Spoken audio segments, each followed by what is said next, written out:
Good morning. Welcome post-morning skate as we're joined by Barracuda defenseman Kevin Fitzgerald. A big game tonight as you go back out of the Pacific Division and you welcome in the Iowa Wild for the first time this year. It's the first time Iowa has been here to the SAP Center since 2016, so not a familiar opponent, but you guys have had success going outside of the Pacific this year.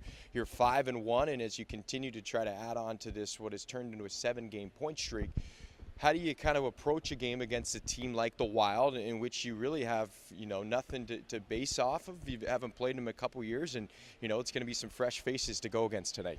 Yeah, we look at the standings. They're a really good team. So, when we play opponents out of our division, we just got to play hard, stick to our structures. Definitely a couple minutes where you feel it out there, two new teams against each other, but it'll be a good game tonight. You guys, as we mentioned, you've picked up points in 7 straight games. I think it was a big measuring stick type of trip when you went out to Grand Rapids against a veteran-laden team, and you guys were able to pick up 3 of a possible 4 points. And now you come back here tonight after a win over Stockton on Saturday, and you try to continue that trend. What is starting to click for you guys? I know you had a really good start to the year, and then it seemed as the new year turned that things kind of came back to more of a 500. You win one, you lose one. Now it's back. You guys are putting wins together in bunches. Yeah, we had a good start to the year, and after the new year, we just tried to come back. It's as Coach Roy likes to call it, the dog days of this time of the season. So, we're just trying to play good hockey, and I think that's what we're doing. You guys have one of the youngest teams in the American Hockey League. You've been through this now with a year under your belt. You mentioned the dog days. The second half, it starts getting, you're tired, you're beat up, everything hurts when you go into games. Can you rely on your first year to kind of, get through it mentally at this point in the season? Absolutely. I mean, last year was definitely a feel for it. It was a long season. I didn't really understand like the dog days of it, but I mean, you play junior, you play a lot of games, so you kind of get used to it. So now coming into my second season, I know what to expect, how to take care of my body and everything. So we'll have a good second half here.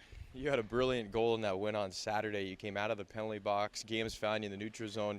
I thought you were Evan Weinger for a minute because you were bursting up the ice and you snapped one past the goaltender. Turned out to be the game winner. It was the third of your season. Now all of a sudden you got a couple over the last few weeks after you had a long stretch where you hadn't scored. So you starting from an offensive standpoint, are you starting to find that confidence? Absolutely. At the beginning of the year it was tough to get the offense and points going, but I know if I just stuck to my defensive game, it would all come together eventually. So I think that's what's happening here now. But I hopped out of the box and just tried to. I was actually thinking about dumping it for a second, then I was like, I got to break away here. So I went down and scored, so it was good. Your reaction was pretty good too. You gave a straight point to Gambrell. You certainly were appreciative of the pass that he set you up on, and obviously you did the work after that point, beating the goaltender to give your team a 3-2 lead and an eventual 4-2 victory. Going back to tonight's matchup, unfamiliar opponent. Obviously you guys have had success no matter who you played really this year.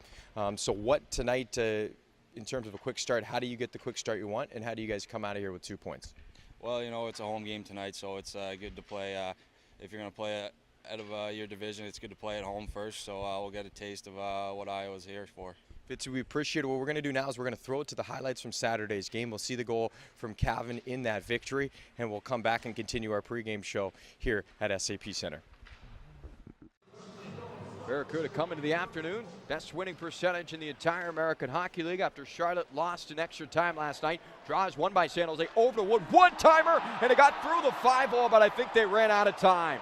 They'll take a look at this. Celebration is on by San Jose.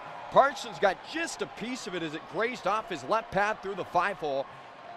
And from the naked eye, I would say that puck did not cross the goal line in time. And they're going to take a look.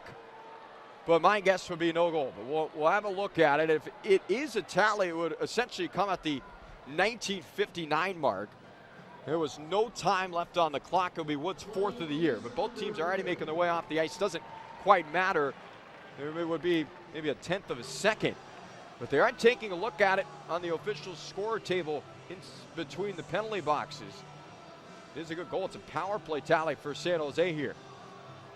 It is a good goal for Kyle Wood, so a buzzer beater for Wood.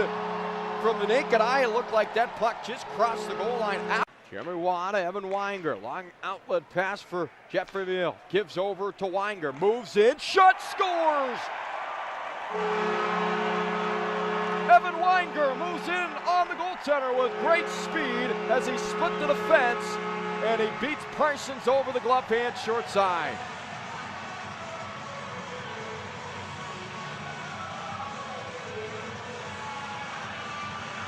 Now Weingart has put all his offensive tools on display in one moment. Led the rush back the way. Here comes Fitzgerald out of the penalty box. He shoots. He scores. Kevin Fitzgerald shot out of a cannon. And the Barracuda take their lead back.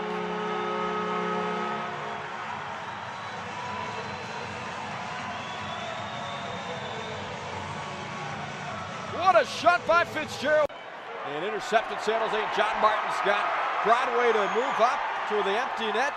And he scores. John Martin, empty netter, puts this one away for San Jose. And the time of the empty net goal for Martin will be at 18:57. I mean, he escorted that puck all the way to the net. You thought for a moment Graback may get inside on him, but Martin uses his large frame, shields off Graback, and puts it into the open 4x6. And San Jose's up by 2 for the first time this afternoon for John Martin. He's got his 8th of the season and continues to add on to his career season.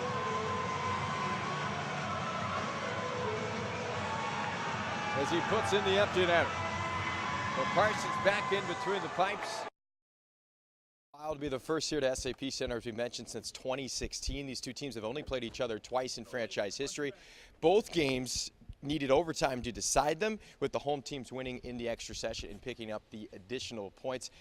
For the Iowa Wild, they've really struggled in the state of California in their history. They are just 1-7-1. Their only win came at Stockton last year. They won 8-0, but it has been a struggle here in the Golden State. As we alluded to in the one previous matchup, San Jose won here in this building. That was a final of 3-2, and current Shark goaltender Aaron Dell picked up the win in that victory. For Iowa, they wrap up their road trip here in San Jose tonight. They'll travel back to Des Moines tomorrow. They have lost 3 straight, including back-to-back losses against California teams in San Diego and Bakersfield. They'll be back out here to San Jose at the end of the month.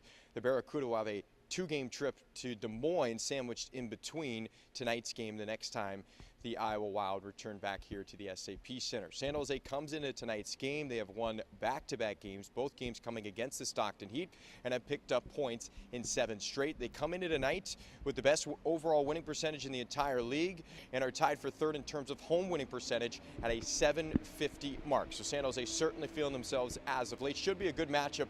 Always fun when you get a different opponent here to the tank, and should be a good measuring stick as well for the Barracuda. We'd like to thank everybody for joining us here on our pregame show. Puck drop tonight, 7 o'clock. You can listen live on AM 1220 KDOW, watch AHL TV, also on the Sharks plus SAP Center app.